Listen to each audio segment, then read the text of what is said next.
Tu sais me mettre en live? Voilà. Pardon, excusez-nous pour ce problème technique. Donc, effectivement, ici, il faut, comme on le disait, avoir une seule fenêtre d'ouverte. C'est de notre côté qu'il y a un souci. Donc, voilà, j'espère que cette fois-ci, tout ira bien. Donc, bonjour et bienvenue à tous pour ce nouveau webinaire Énergie Plus. Donc aujourd'hui, nous allons vous présenter la thématique suivante. Donc, comment garantir le confort et la qualité de l'air dans les établissements scolaires. Donc, il y aura deux présentations.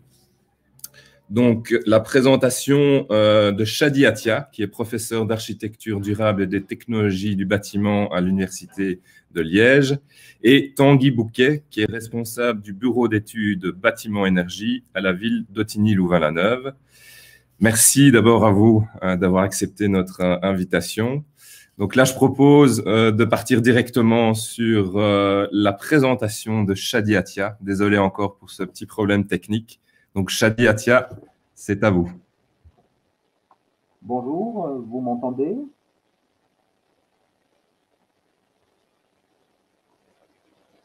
Bonjour, vous m'entendez?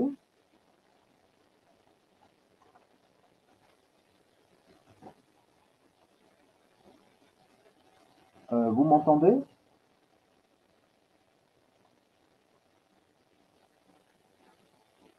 Allô? Oui, vous m'entendez. Très bien. Okay. Je vais commencer. Voilà. Ouais. Oui, on t'entend, Shadi. Tout à fait. Voilà. Voilà, c'est parfait. Bonjour, je m'appelle Shadi Atia, professeur à l'Université de Liège d'architecture durable et technologie de bâtiment. Et je présente aujourd'hui un résultat d'un travail sur plusieurs cas d'études des écoles, on va les appeler high performance, haute performance ou high tech. Ce sont des écoles qui sont certifiées des écoles passives ou quasi zéro énergie ou même zéro énergie au niveau de bilan annuel de consommation énergétique. La présentation est basée sur des leçons tirées et simplement la méthodologie principale était post-occupancy evaluation, c'est-à-dire des évaluations après l'exploitation du bâtiment. La présentation est basée sur un travail qui était publié déjà l'année passée. Le titre du travail, c'était le développement de deux modèles numériques pour les écoles quasi zéro énergie. Et si vous voulez, vous pouvez installer ou télécharger la présentation qui est disponible sur le lien dans la présentation. D'abord, comment on a créé notre travail? En fait, on a commencé de créer une base de données de 40 écoles qui étaient construites après l'année 2015 en toute la Belgique, Flandre, Bruxelles et Wallonie.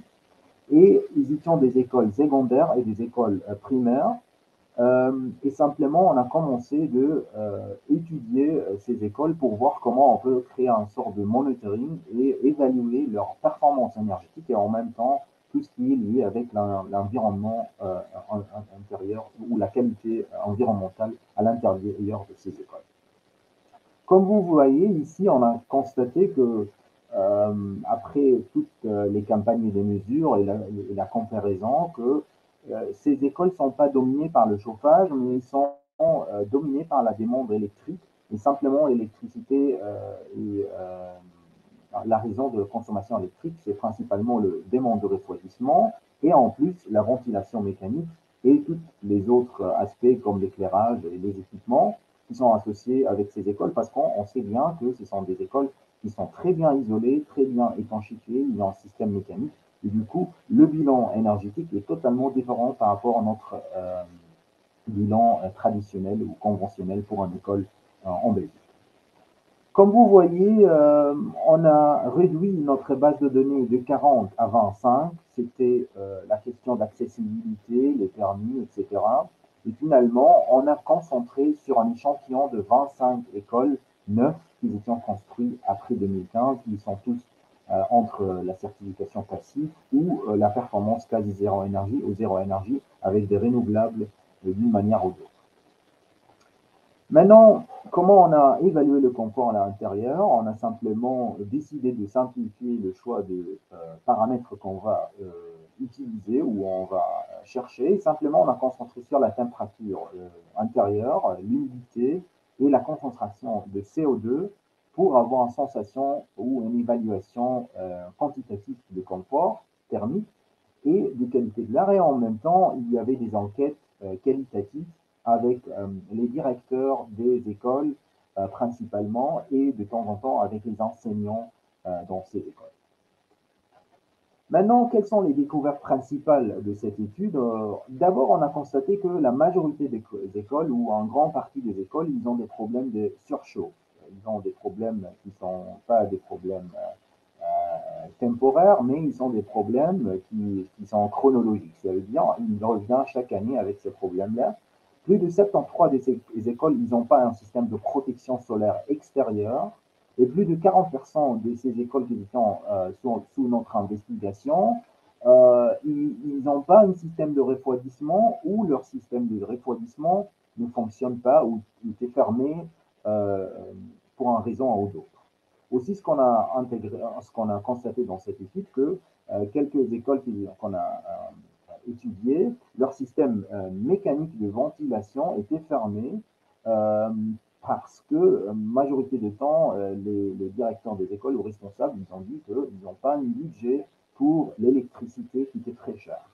Ce qui est aussi très intéressant, qu'on a trouvé que malgré qu'on n'a pas concentré beaucoup sur l'aspect confort thermique d'une manière très détaillée, ça veut dire qu'on n'a pas mesuré la température opérative ou la température radiante des surfaces, on n'a pas rentré dans des détails de confort, on a seulement concentré sur les trois paramètres que j'ai déjà cités ou mentionnés, mais on a bien constaté qu'il y a un problème de confort dans ces écoles, dans la majorité de ces écoles.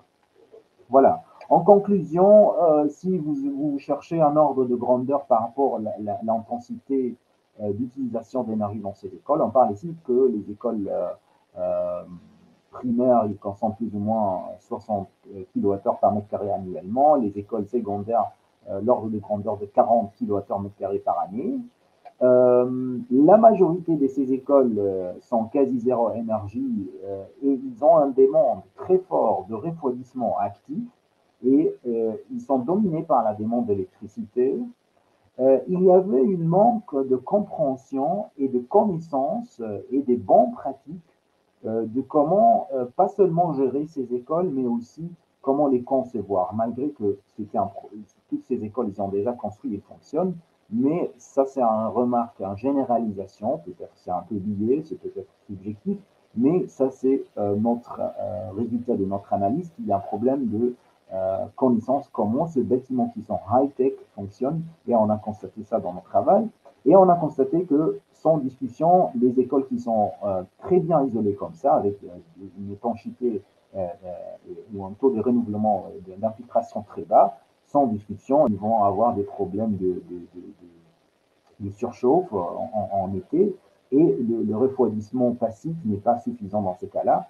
Et bien sûr, on a aussi constaté que toute la réduction de l'énergie pour le chauffage n'était pas suffisante pour compenser le problème de confort. Maintenant, je viens à la dernière partie de la présentation. C'est une analyse de root cause, comme l'analyse de Poisson qu'on fait si on veut détecter un problème. Et je viens partager avec vous notre manière de réfléchir pour dire pourquoi, après investir des millions d'euros dans ces écoles, qui sont très neuves, qui respectent toutes les normes d'efficacité énergétique et qui nous amènent à l'objectif européen 2020 de réduire l'émission de CO2 et leur consommation aussi de carburant, pourquoi il y a des problèmes avec ces écoles. Première chose, on a commencé de voir la phase d'exploitation. Parce qu'en fait, on a visité ces écoles pendant la phase d'exploitation, ça veut dire après ils étaient construits. Et on a constaté qu'il y a des problèmes de surchauffe, il n'y a pas de protection solaire partout, ou par majorité des fenêtres ou des baies. Il y a un problème de qualité de l'air, un problème d'acoustique, il y a un problème avec le système de gestion technique centralisé, le GTC. Il y avait une très faible interaction entre l'utilisateur et les façades de ces bâtiments. Il n'y avait pas un très bon ou pas un très grand investissement dans l'apprentissage, c'est-à-dire la curve d'apprentissage des enseignants, les directeurs des écoles et même les étudiants, comment utiliser ces bâtiments. Et ça, on a constaté très fortement de la réaction de l'utilisateur. Et on a aussi constaté qu'il y a une faible ou une mauvaise allocation de budget pour gérer ces écoles, spécialement l'aspect de énergie de chauffage, énergie d'électricité. La majorité des temps de ces écoles, ils ont un budget pour l'énergie de chauffage, mais ils n'ont pas un budget suffisant pour l'électricité qui a triplé ou même quadruplé après l'utilisation des systèmes à ventilation mécanique. Et tout ça, c'était pas prévu.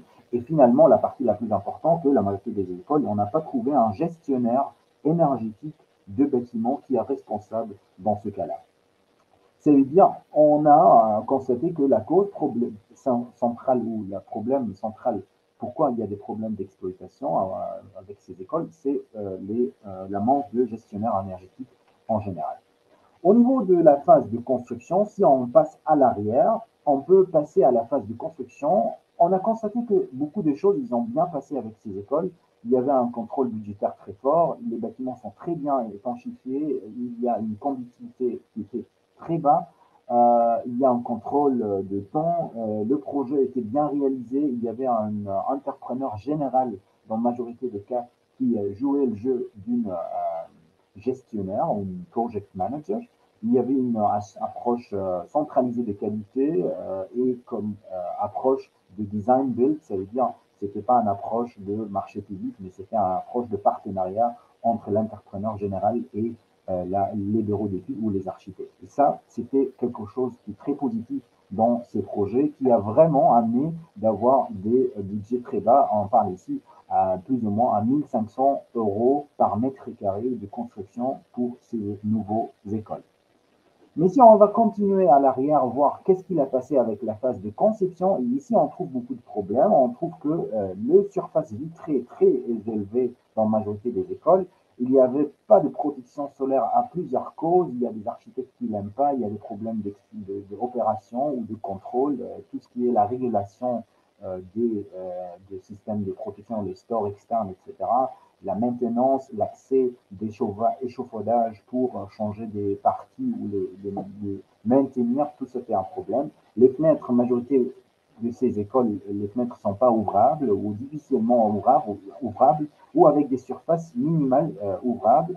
L'emplacement de la couche de émissivité dans le vitrage n'était pas correct parce qu'il ne faut pas oublier qu'une grande partie de ces écoles, ils sont dominés par la demande de refroidissement. C'est-à-dire qu'il faut assurer que la couche d'émissivité est sur la côté extérieure du châssis et comme ça on assure qu'il n'y a pas de surchauffe et les gains solaires externes n'augmentent pas le problème de surchauffe. Les systèmes de ventilation mécanique, ils étaient, la majorité des cas, sous-dimensionnés et les problèmes d'acoustique n'étaient pas considérés. Il y avait toujours des hauteurs très bas dans ces écoles. On n'a même pas arrivé à 3 mètres net et c'est quelque chose qu'on ne peut pas imaginer dans une classe avec une vingtaine, une trentaine d'étudiants. Voilà, ce sont tous des problèmes architecturaux ou de conception. Pourquoi ce qui arrive? Notre analyse nous indique que la majorité des architectes qui vont travailler ici, pas majorité, mais un grand parti, ils n'ont pas l'expérience. C'est la première fois qu'ils conçoivent un bâtiment comme ça, high-tech. Ils ont toujours dans leur mentalité l'idée d'imiter un objet morphologique et esthétique. Ça veut dire l'architecte, toujours, il cherche des objets parce que l'enseignement les incite de voir quelque chose de visuel et du coup, c'est pas toujours efficace. Il n'y avait pas d'utilisation de simulation dynamique. Un grand parti des bureaux qui ont utilisé la simulation dynamique pour vérifier la performance, ils ne font pas de calibrage du tout. Ils ne connaissent pas c'est quoi le mot calibrer un modèle numérique. Les ingénieurs qui ont dimensionné les systèmes de ventilation mécanique sous la pression de hauteur très bas et le budget et le temps aussi, ils ont, dans plusieurs moments, ils ont seulement assuré le minimum du minimum et la conclusion était que le système de ventilation n'arrive pas de renouveler l'air d'une manière correcte. Et tout ça, on peut le constater qu'il y a un manque de contrôle ou d'examination à la fin des phases de conception. Une étape à l'arrière aussi pour continuer notre investigation, nous pensons que même avant la réflexion comment concevoir ces écoles, il n'y avait pas une bonne réflexion entre les maîtres d'ouvrage, les maîtres d'œuvre sur le niveau technologique de ces écoles. Il fallait avoir dès le départ une discussion très claire qui dit est-ce qu'on va aller vers le low-tech ou vers le high-tech. Comme ça, on peut clarifier les choses parce que le high-tech, ça nécessite un entretien très intense. Ça nécessite d'avoir un autre mécanisme d'exploitation. Il faut avoir un autre travail, une méthode de travail par rapport les écoles, on va dire, low-tech. Il n'y avait pas un système de labellisation comme ce qu'on trouve aux Pays-Bas, par exemple, chez eux. Il y a une définition, c'est quoi une école qui est durable, c'est quoi une école verte. C'est la même chose en France avec les HPE ou avec les BREEAM. Mais chez nous, en Belgique, dans le nord, dans le sud, on ne sait pas exactement c'est quoi une école durable, sain, qui peut avoir une bonne qualité environnementale à l'intérieur. La densité de l'occupant dans ces écoles était très élevée. C'est quelque chose, il fallait prévoir dès le départ qu'on va avoir, malgré qu'ils sont des jeunes ou des enfants qui sont dans des écoles, mais ils sont dans des espaces très serrés, 0,6 mètres carrés par élève, et ça veut dire qu'on va avoir une densité d'occupation très élevée. Et avec une densité d'occupation très élevée comme ça, on ne peut pas sous-dimensionner les systèmes de construction mécanique ou pas rendre compte tous les aspects de santé, qualité de l'air et les problèmes ou les risques de surchauffe. Et bien sûr, il n'y avait pas une réflexion comment l'utilisateur dans ces écoles va interagir avec le système. Est-ce qu'on veut avoir un utilisateur passif ou on veut avoir un utilisateur actif? Ça veut dire, est-ce que je veux que l'enseignant ou l'enseignante va aller chaque fois ouvrir la fenêtre, fermer les fenêtres, s'occupe avec la température des consignes, avec les systèmes en général, ou je veux avoir des occupants totalement passifs et il y a une sorte d'automatisation, il y a des VTC, il y a des algorithmes qui vont faire tout pour nous. Tout ça, ce n'était pas discuté très au bout de chemin de conception. Et finalement, on peut constater que c'était un problème très, très sérieux parce que les gens, ils ont abordé cette question de conception des écoles haute performance sans tirer des leçons de ce qui était fait avant et sans voir quelles sont les valeurs les plus importantes qu'on veut mettre en avance. Il ne faut pas oublier que c'est une question aussi de budgétation. Par exemple, il y a beaucoup des écoles qui n'ont pas un système de protection solaire parce que ce n'était pas budgété ou à certains moments, on a coupé le budget pour respecter les 1500 ou 1600 euros par mètre carré. Et finalement, le système de protection solaire a tombé dans l'eau. Et tout ça, c'est très important et ça rend la réflexion qu'il fallait dès le départ comprendre bien que ce n'est pas une approche prescriptive, mais c'est une approche performantielle. Et dans ce contexte-là, on voit clairement qu'il y avait des très bons rapports finaux de contrôle technique au niveau de construction avec ces écoles, mais il n'y avait pas du tout des rapports initiaux de contrôle technique après la phase de conception. Et ça, ce qu'on pense que c'est le problème principal chez nous en Belgique, qu'il faut introduire un sort de contrôle technique après la phase de conception pour essayer d'éviter toutes ces types des problèmes. Et bien sûr aussi, il faut introduire des rapports posteriori du contrôle technique, c'est-à-dire après que les occupants utilisent les écoles. Et si on fait ces trois types de rapports, je crois que le processus peut être amélioré. J'ai bien à la fin de la présentation. En fait, si nous voulons parler sur une conception durable et une conception basée sur la performance, et nous voulons bien concevoir, construire et exploiter ou utiliser les bâtiments, il faut très très bien revenir sur le processus, comment on crée notre école, il faut revenir sur notre processus de conception, qu'est-ce que notre bureau d'études font, qu'est-ce que les architectes font, les entrepreneurs, les gestionnaires de bâtiments, les enseignants, les occupants, il faut vraiment amener tout ça ensemble et le voir comme un processus continu dès le départ. Voilà, j'arrête ici la présentation. Je vous remercie pour votre écoute et je suis prêt pour votre question et votre commentaire. Merci. Merci Shadi. Donc ici, vous pouvez laisser vos commentaires sur la barre de droite. Donc là, vous pouvez poser vos questions. En attendant, moi, j'ai une question. Donc, l'exposé montre énormément de challenges sur la gestion des bâtiments. Est-ce que tu aurais des recommandations sur comment améliorer cela? Pour être plus précis, faut-il un responsable technique par école? Et surtout, comment on peut financer ça? Oui, merci pour la question. Je suis d'accord avec vous que la question d'avoir un gestionnaire énergétique du bâtiment est très important. Ça dépend. Moi, je viens de dire que si c'est une école comme les écoles que j'ai présentées aujourd'hui, il faut avoir un gestionnaire énergétique du bâtiment ou minimum avoir une gestion centralisée. Je vous donne un exemple. Legault, en Flandre, par exemple, Legault est le responsable des écoles publiques. Et Legault, il a une cellule centralisée de gestion des bâtiments ou des écoles. Et cette unité a accès sur toutes les écoles online, remote. Ça veut dire, eux, ils peuvent voir les écoles et accéder. Parce que la nature de ces écoles haute performance, il faut toujours intervenir, il faut toujours voir ce qui se passe, il faut voir est-ce que le système de ventilation marche bien ou pas, les filtres fonctionnent, sont remplacés ou pas. Et dans ce cas-là, moi je vais dire oui, il faut avoir des gestionnaires énergétiques des bâtiments. Ça ne doit pas être individualisé pour chaque école, mais au minimum, il faut faire ça d'une manière centralisée pour les écoles haute performance. Mais ce qui est difficile chez nous en Belgique, que notre paysage d'enseignement est très divers. Et ça veut dire qu'on a différents types d'enseignement financés par différents pouvoirs et la complexité que pas chaque pouvoir a les moyens d'engager des experts ou des gestionnaires énergétiques des bâtiments comme ça pour centraliser la gestion. Et ça, c'est un challenge qu'il faut trouver des solutions pour les années de l'avenir. Merci. Donc, vous parliez donc de la gestion ventilation centralisée. Dans quel cas on utiliserait une gestion donc décentralisée? Donc, on voit de plus en plus une ventilation décentralisée. Est-ce que voilà, c'est quelque chose qu'il faut préconiser? Et dans quel cas, justement, il faudrait la préconiser? En fait, si on utilise des systèmes très simples, ça veut dire que le système de ventilation mécanique et l'échangeur de l'air est intégré dans la façade.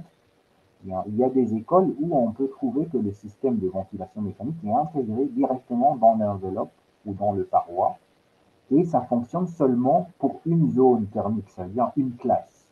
Dans ce cas-là, on donne le pouvoir pour l'enseignant ou pour les occupants, les étudiants inclus, la capacité de régler ça eux-mêmes. C'est-à-dire que ça ne sera pas seulement la température de consigne pour les radiateurs ou pour le chauffage ou pour le refroidissement, mais aussi, eux, ils peuvent régler le taux de ventilation. Mais ici, seulement si dès le départ, le système de ventilation était conçu avec des façades où le système CVC est intégré ou le système en minimum de ventilation mécanique est intégré. Il y a des exemples, beaucoup de ce qu'on trouve aujourd'hui avec la rénovation.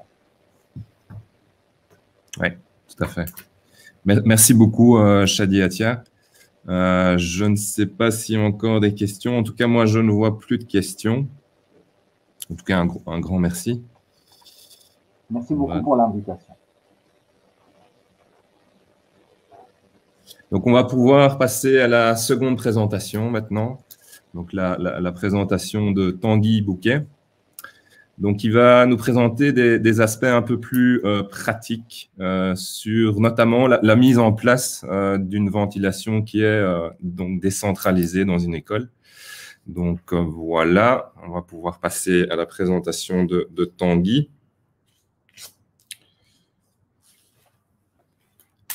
Tanguy, est-ce que Monsieur Bouquet? Vous me voyez et si vous voyez mon écran. Voilà, parfait. Voilà. On va pouvoir partager l'écran, la présentation.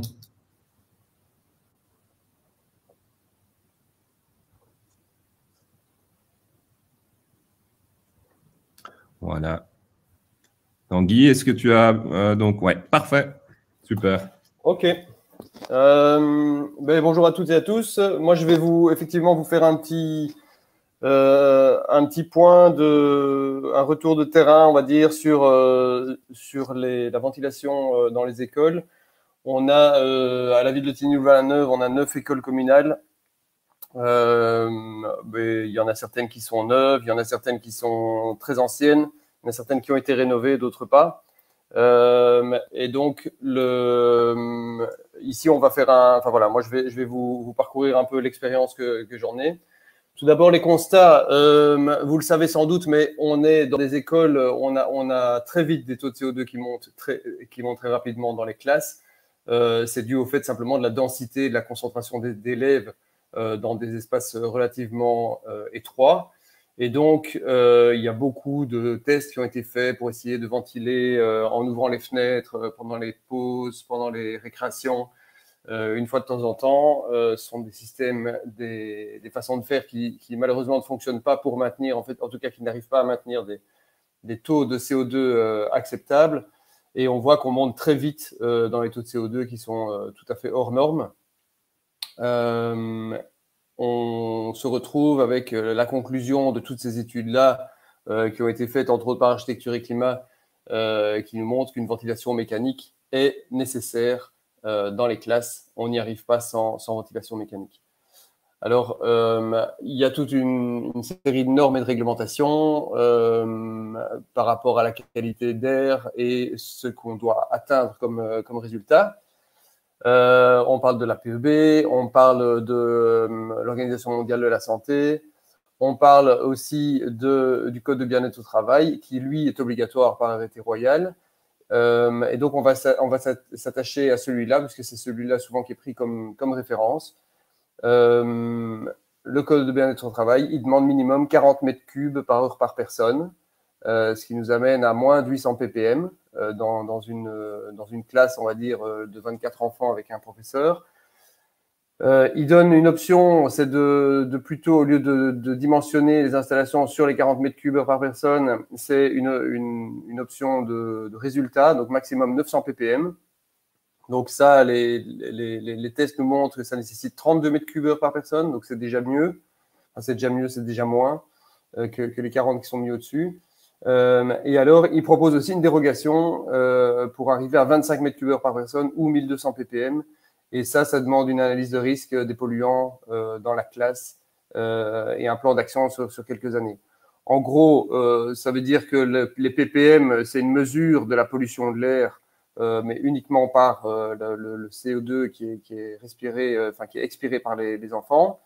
Mais que le Code de bien-être au travail, il estime qu'en fait, cette mesure-là, elle est facile à mesurer, donc on prend celle-là, mais par contre, il y a toute une autre série de pollutions dues au col, aux vêtements de sol, aux peintures, aux produits d'entretien qu'on utilise sur les bancs des écoles le matin avant que les élèves rentrent. Tous ces polluants-là qui sont aussi dans l'air et qui doivent pouvoir être évacués. Et donc, si on peut faire une analyse de risque qui prouve qu'on utilise peu ou pas qu'il y a peu ou pas de polluants d'air dans la classe, eh bien, on peut diminuer les débits. Ça, c'est ce que le Code de bien-être au travail nous dit. Pratiquement, moi, j'ai eu aucun exemple, j'ai cherché, mais j'ai eu aucun exemple de retour sur des dérogations qui avaient été acceptées ou même qui avaient été introduites. Et donc, la plupart du temps, on se base sur les 900 ppm avec 32 mètres cubes heure par personne. C'est un peu la base que les bureaux d'études utilisent et que nous, on utilise chez nous pour dimensionner les installations. Alors, j'en profite pour faire un petit coup de pub pour le site rénovermonécole.be où on retrouve, entre autres, les taux de CO2 et les débits de ventilation nécessaires pour atteindre certains objectifs en termes de CO2. Donc, on parle de 900 ppm, on parle de 800 mètres cubes heure. Il faut se rendre compte que 800 mètres cubes heure dans une classe, c'est une classe de 24 enfants plus un adulte. J'ai pris ça comme exemple. C'est très important comme ventilation pour un local. Et donc, on va se retrouver avec des gaines de ventilation qui sont très imposantes, qui vont devoir passer dans la classe, qui vont devoir passer dans les couloirs, qui vont devoir s'additionner à toutes les autres classes dans le couloir pour pouvoir remonter sur la toiture éventuellement. Donc, ça génère du bruit, ça génère des courants d'air qui peuvent être froids. Et ça génère évidemment des consommations électriques importantes, comme a dit Shadi, qui sont vraiment à prendre en compte aussi dans l'analyse du projet. Qu'est-ce qu'on va utiliser comme système de ventilation? Donc, vous connaissez le système C ou le système D. Ici, je fais un petit focus sur le système C et puis on parlera principalement du système D. Le système C, il y a toute une série de systèmes C on a le système C classique. Donc, c'est celui qu'on voit, je ne sais pas si vous voyez ma souris, mais celui qu'on voit ici à droite en bas sur la petite photo. Donc, on extrait simplement, on va dire en toiture, pour faire simple, on a une gaine d'extraction qui est extraite dans les pièces humides, souvent les sanitaires, et des grilles dans les parois et dans les fenêtres des classes. Et donc, on a l'air froid. On va dire, si on se met en hiver, on a de l'air froid qui rentre par les grilles de ventilation des châssis, qui traverse la classe, qui balaye la classe, qui amène de l'air frais, qui passe par les grilles dans les parois et qui est extrait par la toiture. On a un système qui est très facile à mettre en œuvre, qui a un prix très compétitif, évidemment, par rapport au système D qu'on verra après, et qui permet surtout d'avoir des gaines assez limitées. On peut avoir éventuellement des systèmes qui ici ont des grilles, les grilles dans les parois sont régulées, on va dire, par un clapet d'air qui va être plus ou moins fermé en fonction du taux de CO2 dans la classe, ce qui permet de ne pas balayer la classe avec de l'air frais si ce n'est pas nécessaire. Donc ça, c'est une solution qui permet de diminuer un petit peu les débits. Par contre, on se rend compte que quand les élèves sont dans la classe, en gros, le clapet d'air, il est ouvert et donc on a quand même ces 800 mètres cubes qui passent à travers la classe tant qu'elle est occupée. On a des systèmes, c'est un peu particulier aussi. Je fais un petit focus sur celui de Yaga. On l'avait installé dans une de nos écoles il y a pas mal d'années. C'est un système avec vous voyez ici à gauche sur la photo, un trou dans le mur, on va dire, avec une buse. Et on a un système d'extraction centrale qui crée une dépression dans le bâtiment ou dans la classe. Et donc, l'air va rentrer par ce trou qui est dans le mur, mais le trou se trouve juste derrière le convecteur, derrière un convecteur d'air chaud. Et donc, ce convecteur va pouvoir, si la température n'est plus atteinte dans la classe, se mettre en route et donc réchauffer cet air froid qui rentre. Donc voilà, il y a toute une série, il y a d'autres systèmes aussi qui existent avec des pompes à chaleur qu'on peut remettre sur l'air extrait, puisqu'ici, on va dire, OK, on consomme beaucoup puisqu'on prend de l'air chaud et on l'envoie pour chauffer les petits oiseaux. Il y a des systèmes qui existent aussi un peu inventifs où on récupère l'air chaud ici avant de l'envoyer à l'extérieur. On récupère cet air dans un cabanon avec une pompe à chaleur qui réutilise les calories de cet air chaud et qui va réchauffer les classes et qui va réchauffer les convecteurs ici. Bon, ça devient des systèmes un petit peu compliqués. L'avantage du système C classique, je dirais, c'est qu'il est facile à mettre en œuvre, il a un prix compétitif et des gains limités, ce que je disais là tantôt. Il y a par contre des gros soucis, c'est les soucis de confort, puisqu'on se rend compte évidemment dès qu'on est en mi-saison ou en hiver, ben, on a de l'air froid qui rentre et qui balaye toute la classe, et donc on a systématiquement des problèmes de confort, même si vous voyez que souvent les radiateurs ou les convecteurs sont au niveau des fenêtres, se trouvent au niveau des fenêtres, donc permettrait de réchauffer cet air froid qui rentre, mais vu les débits, quand on parle de 800 mètres cubes heure qui passent ici, vous vous rendez compte que ça va être compliqué à chauffer et on va de toute façon avoir un inconfort au niveau des élèves, en tout cas qui sont proches des fenêtres. Retour d'expérience sur le système de Yaga, c'est exactement la même chose. Donc en fait, on a quand même, dès qu'on est en entre-saison ou en hiver, des soucis de confort sur tous les élèves qui se retrouvent du côté des convecteurs, parce qu'on a des débits importants qui passent par ces tuyauteries ici et qui ne sont pas suffisamment réchauffés par les convecteurs. Et donc, en fait, les professeurs et les élèves ne sont pas satisfaits, on doit arrêter les systèmes.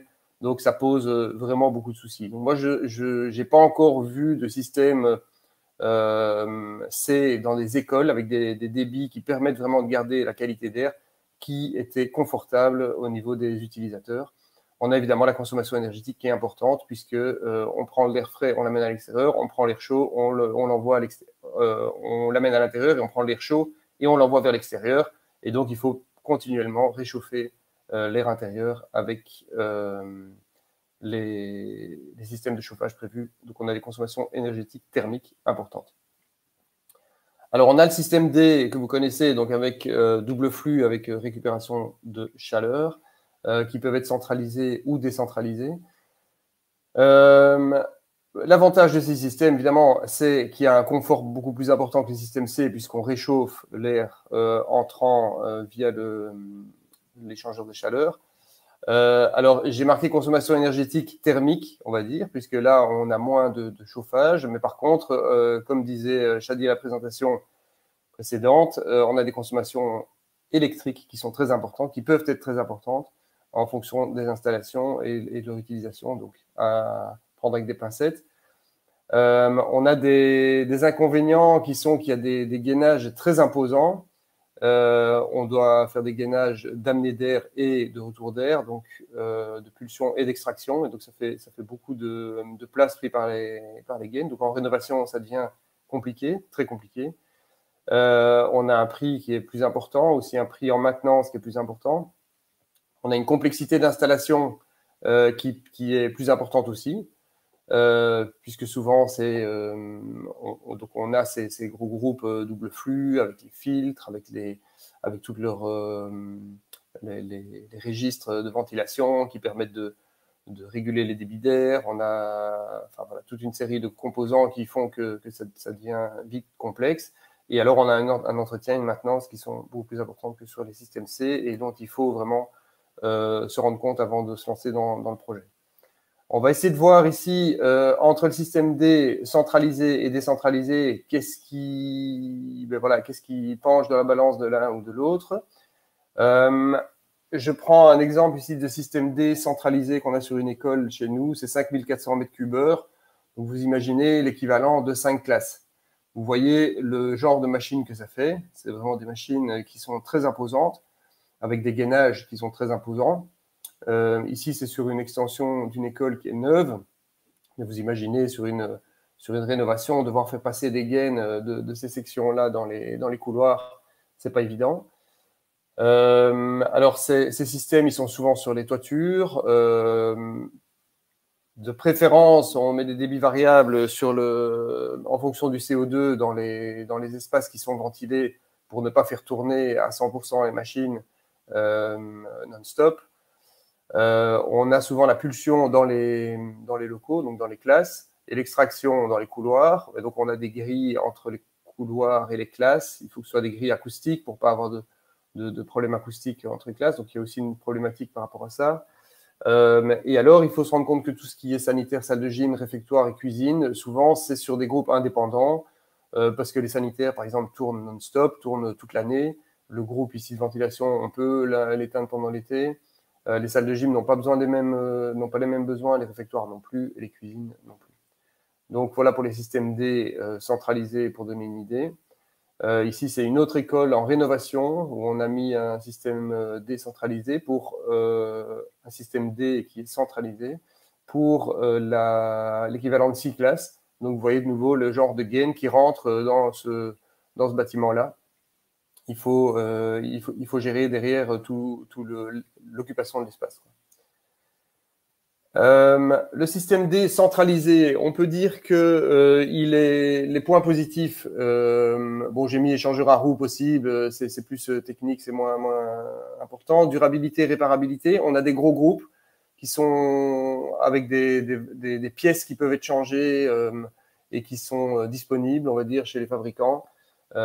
Si on a un souci sur l'échangeur, si on a un souci sur le ventilateur, sur le moteur. Donc, on a, je pense, plus de durabilité et de réparabilité possible.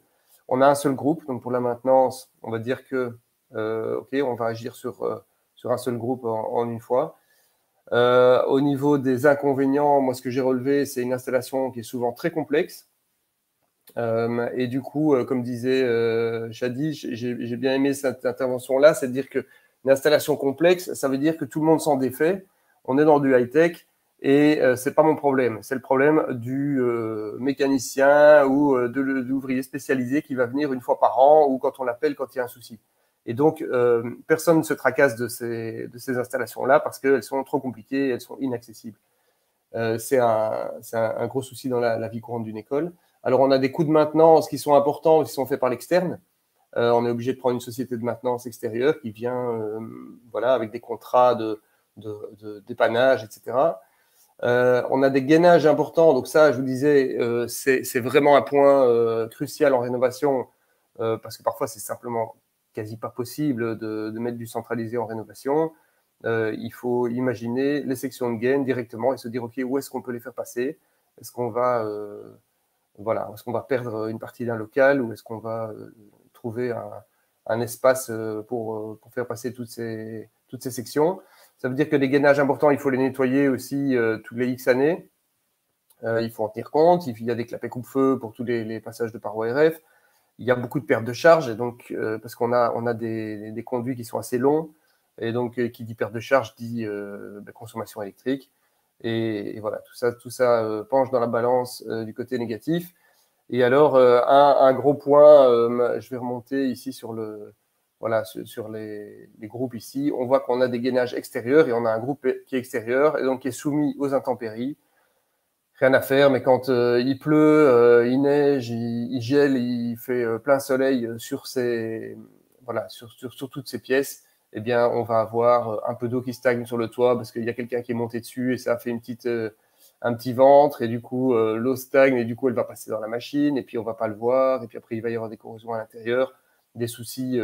Bon, voilà. Donc, il faut se rendre compte que des groupes et des gaines extérieurs, c'est quand même aussi quelque chose de pas simple à gérer dans le temps. Pendant les 5 premières années, il n'y a pas de problème, mais après 10 ans, qu'est-ce qui se passe sur nos gainages extérieurs? J'en viens au système D qui est décentralisé, donc c'est une autre technique. On a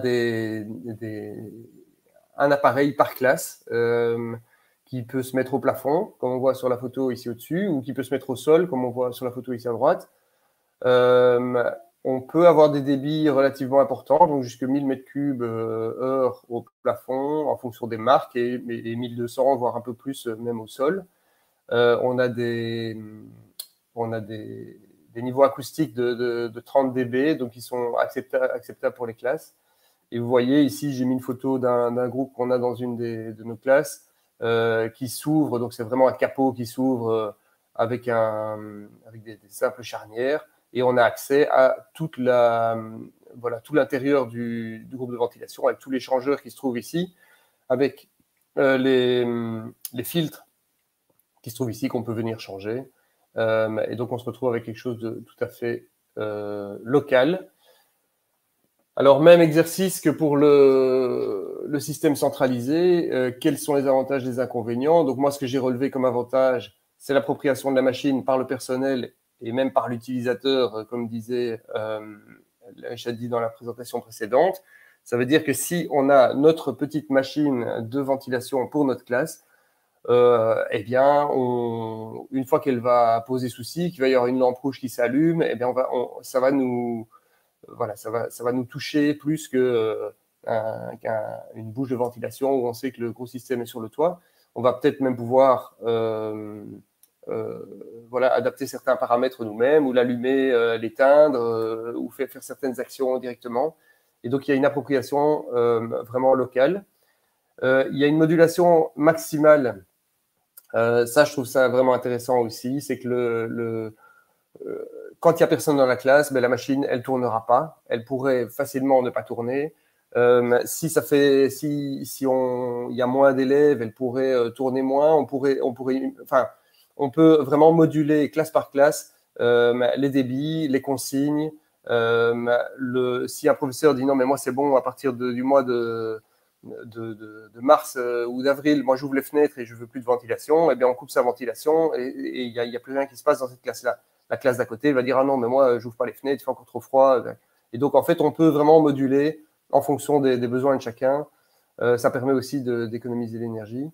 On a un investissement qui peut se faire par étapes. Donc on est évidemment là plus dans la rénovation. Ça veut dire qu'on peut se dire ok, on investit dans 5 classes, dans les classes les plus utilisées. Et puis après ça, petit à petit, dès qu'on a un budget supplémentaire, on peut avancer dans la rénovation.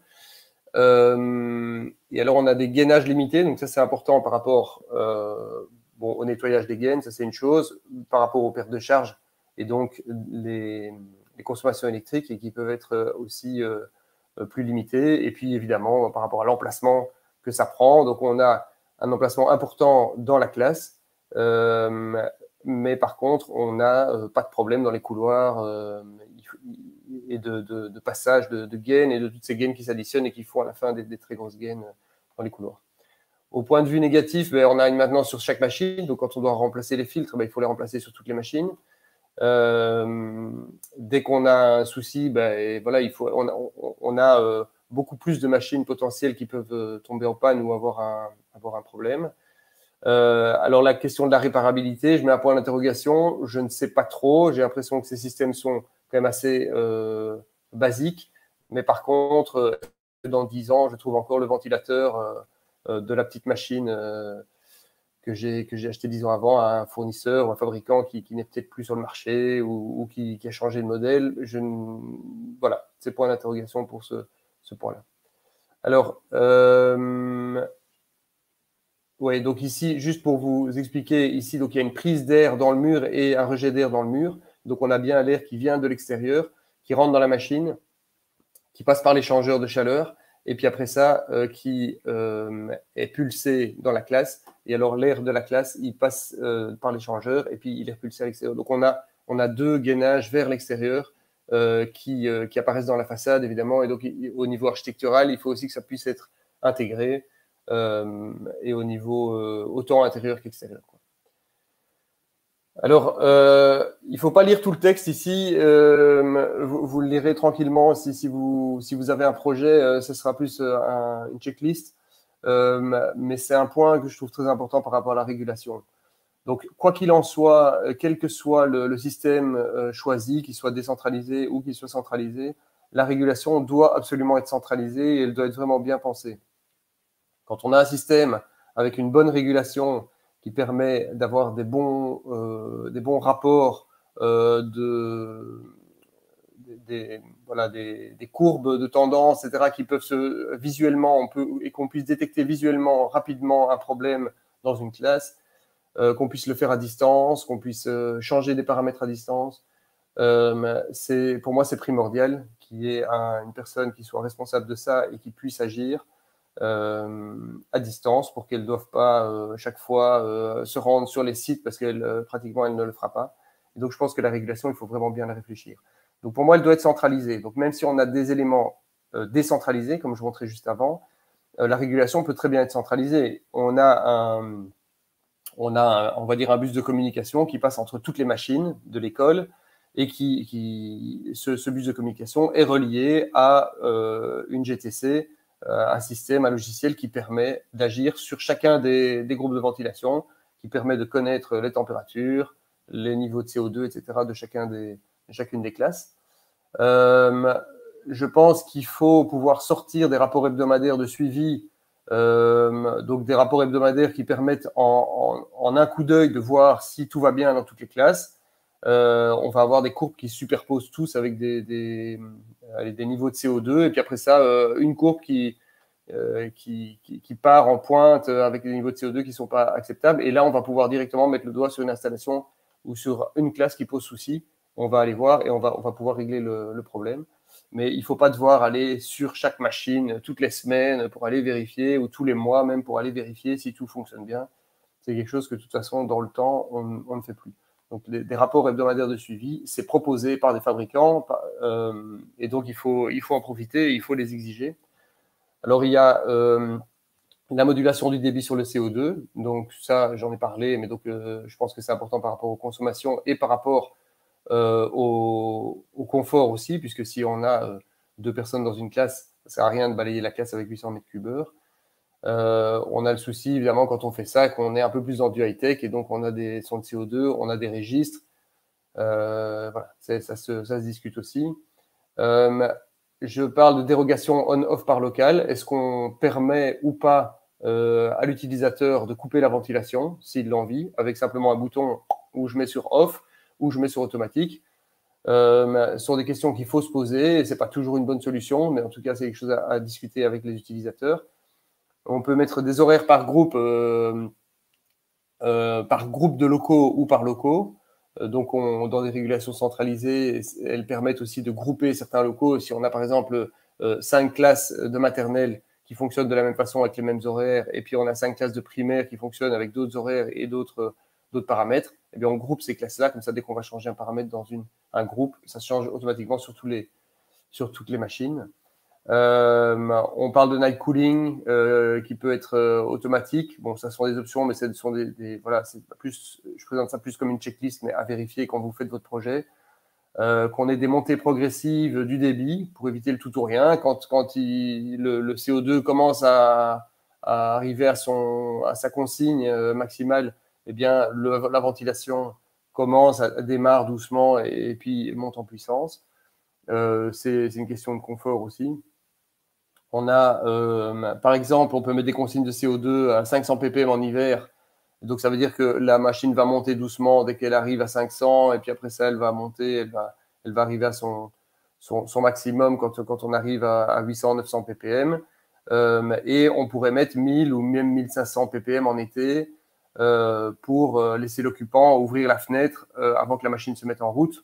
Voilà, ce sont des stratégies aussi d'utilisation de ces ventilations. Le pilotage de la visualisation à distance, je vous le disais quand je parlais de la régulation au début, c'est pour moi crucial de pouvoir visualiser les installations à distance, de pouvoir avoir des alarmes qui sont envoyées, de pouvoir visualiser tout ce qui est taux de CO2, les états des machines, de manière visuelle, donc sur des courbes et des graphiques qui sont parlants, que toutes ces mesures sont enregistrées et qu'elles soient visibles donc, sur des graphiques hebdomadaires ou mensuels, qu'on puisse modifier ces paramètres à partir de l'extérieur et communiquer avec cette régulation. Alors, il y a parfois des écoles qui ont déjà des régulations. Est-ce qu'il faut faire communiquer la régulation de la ventilation avec la régulation existante? Ce n'est pas toujours nécessaire, mais c'est une question à se poser aussi. Par rapport à la régulation locale, est-ce qu'il faut pouvoir agir localement dans la classe avec une dérogation auto ou off? Ça, on en parlait juste avant. Moi, ce que je pense qui est intéressant, de toute façon, c'est d'avoir un afficheur CO2 qui est indépendant de la ventilation, qui est affiché dans la classe et qui permet à l'utilisateur de se rendre compte du taux de CO2 qu'il a et de se dire, bah oui, ok, j'ai un petit peu de bruit ou j'ai un petit peu de courant d'air quand la ventilation est en route, je l'entends qui se met en route, mais je vois aussi que mon taux de CO2 baisse et donc l'un dans l'autre, je suis gagnant. S'il ne voit pas son taux de CO2 qui baisse, il se rend compte de rien, il est juste là en train de se dire qu'est-ce qu'il fait, pourquoi ce truc s'allume, pourquoi ça fait du bruit, pourquoi j'ai courant d'air, et l'utilisateur n'est pas content, quoi. Donc c'est aussi une façon de prendre possession des éléments techniques pour les utilisateurs. D'autres points d'attention, c'est l'acoustique, évidemment. On parlait de l'acoustique avec des débits de 800 m3 par classe. Vous imaginez qu'au niveau acoustique, ça peut faire du bruit. Donc, c'est un point très important à prendre en compte. On parle de 25 à 35 décibels pour des groupes de plus de 1000 m3. Donc, on arrive à des niveaux acoustiques assez faibles ou acceptables, en tout cas dans des classes. Mais bon, ça fait quand même un peu de bruit et c'est un bruit qui est constant. Même chose, il faut que les utilisateurs soient conscients du bénéfice que ça leur apporte pour qu'ils acceptent ce bruit-là. Alors, ça dépend aussi du type de filtre, évidemment du débit. Il faut voir sur les fiches techniques où est-ce que ces mesures acoustiques, quand ils vous disent « Ok, notre groupe c'est 30 dB », ben c'est 30 dB mesuré à quelle distance de l'appareil, dans quelle situation. Et la localisation aussi de l'appareil, puisque on parle de 30 dB. Si on met l'appareil dans un coin avec des perturbations au niveau des flux d'air, on va avoir plus que ça. Donc, il faut aussi faire attention à la localisation de l'appareil. On n'a pas parlé de batterie de chauffe. Sur les appareils de système D, a priori, c'est non nécessaire. Parce que l'air est déjà réchauffé donc l'air entrant est déjà réchauffé par l'air sortant. Il faut être très prudent sur la façon dont l'air est diffusé dans le local. Donc, si on a des bouches qui permettent de diffuser vraiment de manière horizontale sur le plafond, l'air va vraiment pouvoir se se mélanger à l'air existant et on ne va pas ressentir d'inconfort. Bon, si ce n'est pas le cas et que ce n'est pas bien étudié et pas bien mis en place, on va avoir des soucis d'inconfort thermique avec des courants d'air trop froids. Par exemple, dans le local, je vous montrais une photo plus haut d'un système décentralisé. Il y avait 3 degrés extérieurs, on avait 19 degrés intérieurs et le système de ventilation réussissait à récupérer quand même pas mal de degrés et à souffler à 17 degrés. Donc 17 degrés par rapport aux 19 intérieurs, ça va, on est juste 2 degrés en dessous. Donc si l'air se mélange bien avant d'arriver sur les occupants, il n'y aura pas de souci. Maintenant, si on souffle à 17 degrés sur la tête d'un gamin, c'est sûr qu'il ne va pas être content. Donc il faut réussir à bien intégrer ces soucis aussi de dimensionnement, et positionnement et type de bouche de ventilation. Quelques autres points d'attention, c'est la consommation. Pour info, sur un groupe décentralisé de 800 mètres cubes heure, on parle de 156 watts. Donc voilà, ça vous donne un peu une idée par rapport à d'autres consommateurs que vous pourriez avoir dans une classe. Il faut faire attention à l'étanchéité à l'air. Si on est sur des rénovations qui vont vers le cuisine ou des bâtiments neufs, étanchéité à l'air de tous ces gainages intérieurs, extérieurs et machines. Alors la gestion des condensats, les contraintes pour la localisation des plafonniers en décentralisé. Donc il faut des plafonds plats évidemment. Si on a une poutre en plein milieu et qu'on a une ventilation qui souffle à l'horizontale sur le plafond, on va avoir un souci. Si on a des éclairages en applique dans le sens perpendiculaire au flux, on va avoir un souci. Si on a des portées trop longues, parce qu'on a une classe qui est très longue et pas très large, on va avoir un souci. Donc, c'est toutes des choses à prendre en compte. Quelles sont les garanties des fabricants? Qu'est-ce qui se passe après la garantie? Au niveau de la réparabilité dont je vous parlais, est-ce qu'on peut toujours trouver les pièces? Ce sont des points aussi des questions à se poser. Alors, au niveau des coûts, on va en parler un peu plus loin, mais pour la décentraliser, une estimation à la grosse, c'est 10 000 euros par classe. Ici, j'ai voulu faire un exercice de voir, OK, par rapport pour une ventilation décentralisée ou une ventilation centralisée, quel était le coût le plus important. On se retrouve sans surprise à se dire qu'une ventilation décentralisée, elle est moins chère si on a une unité. Par exemple, si on veut ventiler une classe, on va mettre une décentralisée, ça va coûter 10 000 euros. Évidemment que ce sera plus justifié. Si on a 2 classes, ce sera toujours la décentralisée qui sera plus justifiée. À partir de 5 classes, nous, on a l'expérience d'un bâtiment qu'on a fait en centralisé, je vous ai montré les photos plus haut, et un autre en décentralisé. On est plus ou moins dans les mêmes ordres de prix. On compte 10 000 euros par classe. Avec 5 classes en décentralisé, on arrive à 50 000 euros. Et en centralisé, on a pour un groupe de ventilation équivalent 5 classes, 25 000 euros pour le groupe, 25 000 euros pour tout ce qui est gainage, régulation, accessoires. On arrive plus ou moins au même prix. Donc, on peut se dire que je n'ai pas pris en compte les coûts de maintenance. On peut se dire que les coûts d'installation à partir de 5 classes, pour 5 classes, on est environ à l'équilibre. Si on augmente, on peut imaginer qu'en décentralisé, on sera plus cher. Est-ce que c'est pour ça qu'il faut passer en centralisé? Moi, je ne suis pas certain. Je pense qu'il y a des avantages aussi à la ventilation décentralisée, notamment par l'appropriation, par la facilité d'entretien. Donc voilà, ça reste en question. Je n'ai pas la réponse. Je n'ai pas du tout une religion pour l'un ou pour l'autre, mais en tout cas, je me suis beaucoup posé la question. On a des expériences sur les 2 systèmes, et donc vous ferez votre propre opinion. Moi, ce que je propose en conclusion ici, si vous passez sur une solution centralisée, c'est d'utiliser un système D, 32 mètres cubes heure par personne. Moi, je pense que c'est quand même intéressant d'avoir des clapets d'air automatiques sur le CO2 par classe. Ça reste discutable pour la question du low-tech. En tout cas, une horloge qui permet de couper la ventilation en fin de cours et l'allumer juste quand les élèves arrivent. Absolument une régulation centralisée et performante qui qui permet justement de modifier ces horaires-là, de se dire, OK, ben, cette classe-là n'est pas là pendant une semaine, maintenant, ben, pouf, on coupe la ventilation et on le fait. Le responsable, on va dire, technique ou énergie, le fait à distance depuis son bureau parce qu'il a reçu un mail de la prof qui dit qu'elle part en classe de neige pendant une semaine.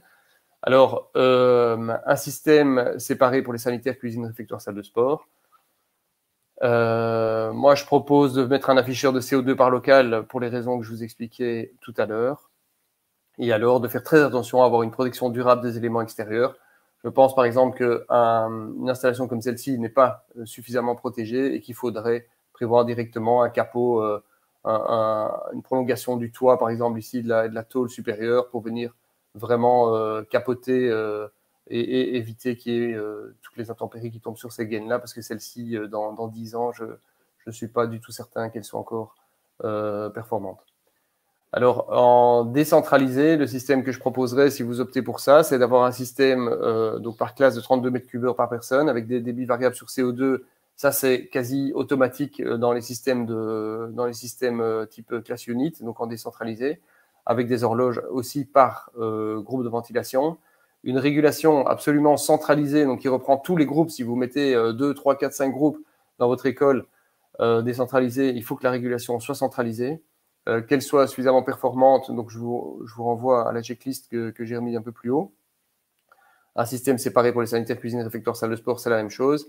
Et de nouveau, un afficheur de CO2 par local qui permet de s'approprier le matériel et d'accepter l'inconfort qui est, même s'il est faible, il y a quand même un inconfort, et donc d'accepter cet inconfort parce qu'on voit les avantages. Voilà, merci pour votre attention et je rends la parole à l'organisation. Grégory, est-ce que tu m'entends? Merci beaucoup, Tanguy. Merci beaucoup. Donc, n'hésitez pas encore, vous pouvez poser vos questions via le système de chat sur la droite. Moi, j'avais une petite question. Est-ce que tu as eu des retours des occupants des classes sur des systèmes décentralisés ou même centralisés? Je ne sais pas si tu as déjà eu des retours d'élèves ou de professeurs. Qu'est-ce qu'ils ont dit? On a beaucoup de retours des profs. Beaucoup de soucis, comme je disais, on entend des machines qui se mettent en route et on ne sait pas pourquoi, et ça fait de l'air froid et c'est pas gai, et il faut absolument couper ça tout de suite. Donc là, on a été discuter avec les professeurs pour leur expliquer ce qui se fait. Il y a eu une campagne aussi de Greenpeace sur la qualité d'air dans les écoles. On a profité pour aussi pouvoir sensibiliser. La partie sensibilisation, ici, j'en ai pas beaucoup parlé, enfin, j'en ai quasi pas parlé. Pour moi, c'est vraiment un point qui est très important. Et le problème, c'est que nous, en tant que techniciens, on prend très peu en compte ce point-là. C'est pas notre boulot, c'est pas notre créneau. On est moins à l'aise là-dedans. On va. Et par contre, dès qu'on le fait, chaque fois qu'on le fait, on se rend compte que c'est vraiment très important. Et donc, je pense que les retours on a eu par exemple sur le système décentralisé que je vous montrais. C'est une classe où on fait la sieste des maternelles dans cette classe-là. On a vraiment pris le temps d'aller discuter avec les enseignantes et les responsables de la classe pour leur expliquer ce que c'était. On a mis en route le groupe, on leur a montré avec un afficheur CO2 ce que ça donnait. Et donc, suite à ça, on n'a plus aucune remarque. On n'a plus aucun souci. La machine, elle tourne quasi de 8 heures jusqu'à 16 heures. Et on n'a plus aucun souci de ce côté-là parce qu'ils se rendent compte du bénéfice que c'est. Mais c'est vraiment un gros boulot d'aller sensibiliser, communiquer avec chacune des profs et chacun des profs et des instituteurs, institutrices pour leur expliquer ce que c'est, quoi. Et donc, je pense que ça fait partie, il faut quand même s'y coller, il n'y a rien à faire. Et même le faire régulièrement. Pas juste le faire à l'installation, mais le faire régulièrement parce que les habitudes changent et puis on se dit, ouais, tout compte fait. Et puis après, quand on a repassé l'été, on était quand même bien en été quand on n'avait pas cette ventilation. Et donc, on ne se rend pas compte, on ouvre les fenêtres. Et donc, il y a vraiment un côté communication qui est important. Super. Tu nous parlais du coût, donc un système décentralisé, c'est plus ou moins 10 000 euros. Est-ce que tu peux nous donner quelques pistes de financement? Je ne sais pas s'il y a des financements, des aides, des subventions publiques que vous avez peut-être fait appel à ces aides. Alors, il y a les systèmes classiques du REBA qui fonctionnent pour la ventilation. Il y a l'UREBA exceptionnel, mais qui est juste passé, qui était tout début septembre, qui pouvait financer aussi la ventilation si les bâtiments avaient déjà un projet de rénovation de l'enveloppe.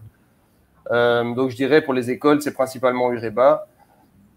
Il y a un programme du plan de relance, mais ça, c'est des plus gros programmes pour vraiment des rénovations importantes d'écoles qui financent aussi la ventilation. Moi, je pense que le financement principal pour les écoles, c'est les financements UREBA où il y a moyen d'avoir 30 à 35% de subsides sur les dépenses, quoi. Super, un grand merci. Je ne vois pas d'autres questions, hein. N'hésitez pas toujours à poser vos questions, mais je pense qu'ici, on va arriver à la fin du timing. Donc, merci à tous d'avoir participé à ce webinaire. Donc, le est programmé, vous serez tenu au courant par la page donc LinkedIn et sur le site Énergie Plus. Si vous souhaitez qu'on vous envoie une attestation de présence, vous pouvez faire la demande par mail. N'hésitez pas à aller sur le site Énergie Plus. Et donc voilà, je vous souhaite une bonne fin de matinée et à très bientôt.